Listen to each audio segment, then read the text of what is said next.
चुनावों के नतीजे जिस तरीके से निकल करके आए हैं और जिस तरीके से नेशनल कॉन्फ्रेंस की भारी जीत कश्मीर में और कांग्रेस की जो इंडिया अलायंस की जो जीत हुई है, इसके लिए डॉक्टर फारूक अब्दुल्ला साहब को, उमर अब्दुल्ला साहब को बहुत बहुत मुबारकबाद। और एक बात तो ये साबित हो गई कि जम्मू कश्मीर के लोगों को उमर अब्दुल्ला साहब मुख्यमंत्री के तौर के ऊपर मंजूर और स्वीकार करते हैं और वो चाहते हैं जम्मू कश्मीर की आवाम कि उमर अब्दुल्ला साहब जम्मू कश्मीर के मुख्यमंत्री बने।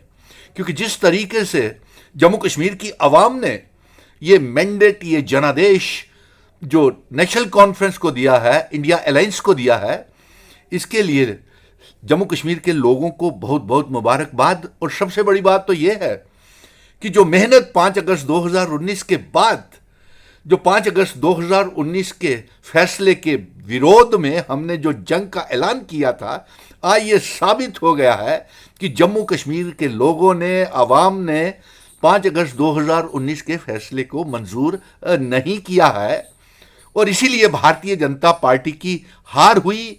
इनके star campaigners, prime minister, home minister और यहां तक कि इनके प्रदेश के अध्यक्ष भी बुरी तरह से हार गए। और दूसरी बात यह साबित हुई कि हम जो जंग लड़ रहे थे, जो सड़कों से लेकर के सुप्रीम कोर्ट तक जम्मू कश्मीर की 1 करोड़ 30 लाख आवाम ने मेरे साथ जो जंग लड़ी, वो रियासत के दर्जे की वापसी और चुनाव करवाने की वापसी को लेकर के उनकी आज ये जीत हुई है। और मुबारक के बात के हकदार ये है कि एक बहुमत की सरकार जम्मू कश्मीर की मेजॉरिटी गवर्नमेंट बनने जा रही है।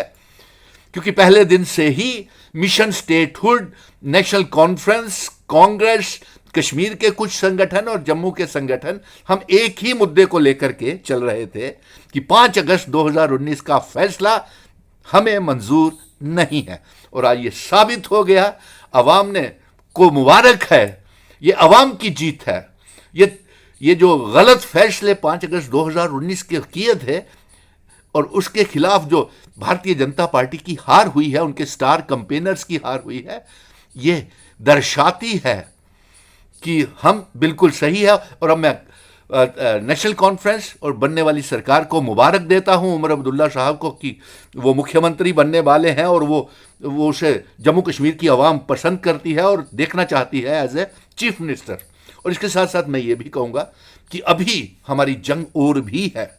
अभी हमें जम्मू कश्मीर के वो गलत फैसले जो 5 अगस्त 2019 को लिए हैं, उन्हें सबको वापस करना है। स्टेट सब्जेक्ट को वापस लाना है, रियासत के दर्जे को वापस लाना है, अपने स्पेशल स्टेटस को वापस लाना है। और यही नहीं, हमारे बुजुर्गों की विरासत, महाराजा हरि सिंह जी की रियासत और जिन शर्तों के ऊपर इल्हाक भारत के साथ हुआ है, वो वाली शर्तें लागू करनी है।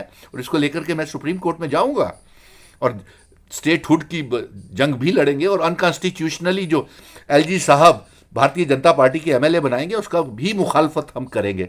लेकिन आज खुशी है कि लोगों ने सही फैसला लिया और जम्मू कश्मीर के लोग उमर अब्दुल्ला साहब को मुख्यमंत्री स्वीकार करते हैं, मंजूर है और उनको देखना चाहते हैं। क्योंकि वोटिंग मेजॉरिटी सरकार और बहुमत मैंडेट जो है वो नेशनल कॉन्फ्रेंस और इंडिया अलायंस कांग्रेस को मिला है। और धन्यवाद, शुक्रिया। और ये साबित हो गई बात कि लोगों ने साबित कर दी कि एक बहुमत की सरकार 5 अगस्त 2019 के फैसले के विरोध में, जो हमें मामूली सा यूनियन टेरिटरी बनाया, हमारे सारे अधिकार, स्पेशल स्टेटस 370-35 से सब छीन लिया, उसके खिलाफ ये यहाँ पे चुनाव में जीत हासिल हुई है, जिसके लिए मैं जंग लड़ रहा था। लेकिन चलिए, उमर अब्दुल्ला साहब को भी मैं मुबारकबाद दे देता हूँ, डॉक्टर फारूक अब्दुल्ला साहब को भी मुबारकबाद देता हूँ कि लोगों ने आपको जो ये मैंडेट दिया है वो इसलिए मिला है कि हम लोगों की उम्मीदों पे खरा उतरें। बहुत सी समस्याएं हैं, दरबार मुँह, बेरोजगारी, गरीबी बढ़ रही है, बहुत से काम करने बाकी हैं। लेकिन उम्मीद करता हूं कि उमर अब्दुल्ला साहब जब युवा नेता हैं, जम्मू कश्मीर के लोगों ने उनको चीफ मिनिस्टर बनाने का जनादेश मैंडेट दे दिया है और मेरी तरफ से भी मुबारक।